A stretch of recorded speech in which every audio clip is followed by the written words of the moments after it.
Old Man Bron, why did you get up and leave? We had to cut the whole last episode. You just got up and left in the middle of and now you're back with this attorney. I just want to say this. I don't know that lady. I don't know anything about a bio clinic. I never been in one. I don't call myself LJ. Maybe she's talking about Larry Johnson or something like that. Me, I'm LBJ. Everybody knows I'm LBJ. Never went under the name LJ day in my life. It's an assassination of my character. I do a lot for the community and the city of Akron and the city of Cleveland. And why anybody would want to tear down another black man, I have no idea. But I guess that's what makes people happy, tearing up my character. Well, we're not here to do that. We're here to tear you down on the basketball court. That's what we want to keep the focus on, you and that basketball court. Now, just that season, you were magically gliding through the air. You were doing some amazing stuff. And then this happened to come up. What do you think was attributed to this season, the year you won your first NBA championship, compared to the year when you lost it? What do you think the difference was? Well, like I said, we practicing more together, and when you practice, and working with new teammates, we just gel really fast, but it normally doesn't, add up to a championship right away.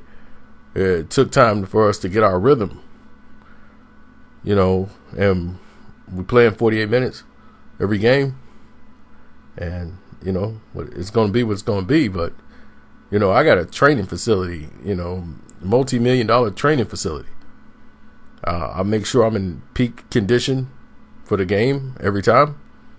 I'm not a spring chicken right now, but back then, I could fly.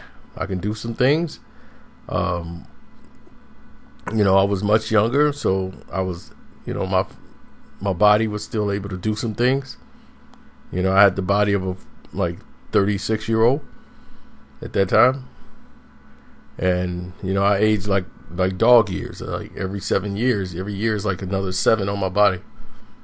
But nobody noticed my struggles. I'm not here to complain. But you do complain. You flop on the floor. Everybody does. Everybody do it. It's not just LeBron James. It's only a problem when LeBron do it. Why is that? No, it's not like that with everybody. No, come on. I think it's like that with no. It's only when I do it. Okay, it's only when you do it. Now listen, LeBron. Now you saying you flying out the gym. I mean, look, you see that movie Rocky IV? That guy, he had his own personal gym, He had his whole facility. He's walking around getting in shape for Rocky. Did you know, you talking about Ivan Drago? Yeah, the Russian guy. He was on steroids, right? I cannot deny or confirm anything you just said right now. That's what you said just went right over my head. I'm really at a loss for words. I'm just here to talk basketball. Okay, let's talk basketball. You shot 20% in the finals. You lost. Here against OKC, you were a beast. You were all over the court, and some miraculous reason, you played the best basketball of your career when it counted. And that was a shock. But now let's move on to other things. You won your first championship. You're thriving. And here you are for number 2. And you guys are playing the San Antonio Spurs for the NBA championship. And the Spurs had a little bit of surprise for you.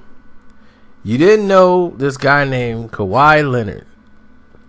And he was just coming into his own.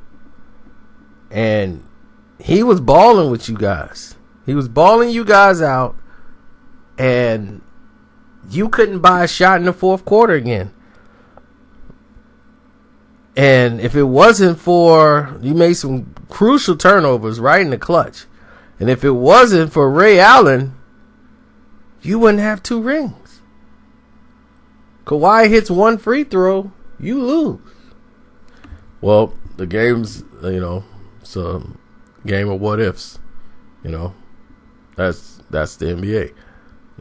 What if we got the tip dunk? What if Ray Allen's shot rimmed out?